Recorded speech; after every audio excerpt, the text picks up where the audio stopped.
Majority of us die because of skin cancer. As I speak to you today, I have a young girl of 14 years from Malava constituency. The Member of Parliament just forwarded her to me. She has skin cancer.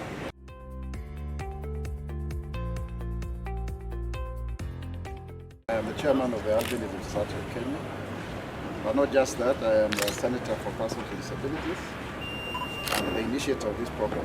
We started this program because one of us, by the name Erastus Kenyans, used to challenge me a long time ago. He was a hawker in town. That his dream would be that one day any person with albinism would walk into a hospital and he or she would be given a bottle of sunscreen. It looked very inconceivable those days when we started the Albinism Society of Kenya in 2006. But through a petition that we did in 2009, one of the requests that we had was to have zero rating of sunscreen lotions so that they could be more affordable. You ask why? Because at that point in time, people were spending about 2,000 shillings a month to buy that bottle of sunscreen 400 milliliters. I came up with a concept to actually execute this program, which has since been implemented initially with 2,500 beneficiaries after lobbying Parliament to allocate for funds. And I remember very well the Henry Rotich in 2013 when he was reading the budget statement, or the budget itself, and then the monies had already been allocated in that estimate. Majority of us die because of skin cancer. As I speak to you today, I have a young girl of 14 years from Malava constituency. The Member of Parliament just forwarded her to me.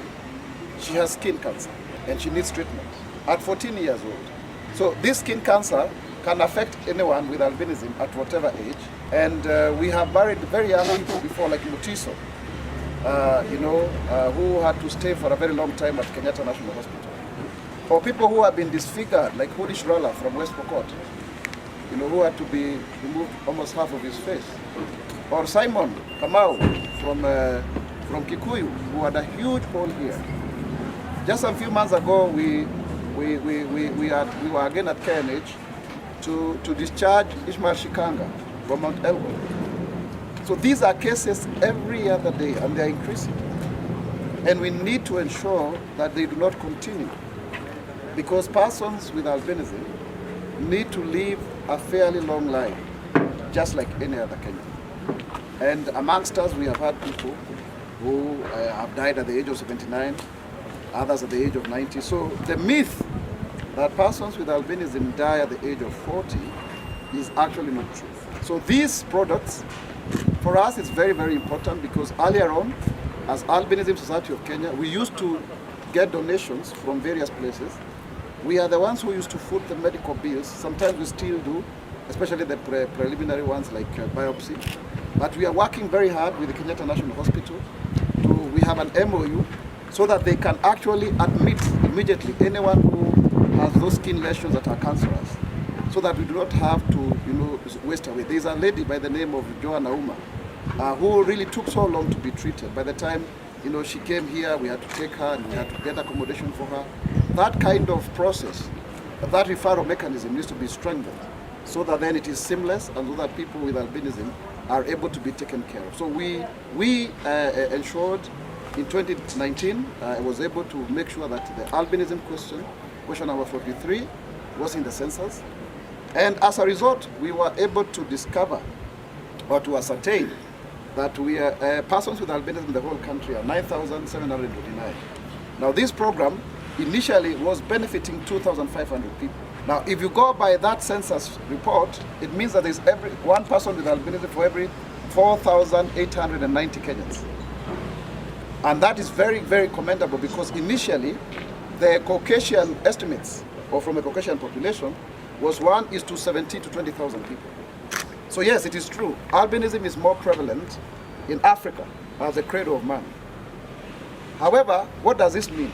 It means that out of the 209 hospitals and health centers that are going to get these products, 77% of the would-be beneficiaries may not actually get it.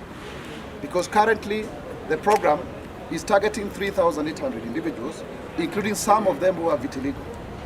So if then you are to target all persons with albinism, you require to have not 100 million, maybe about 500 million for you to do it.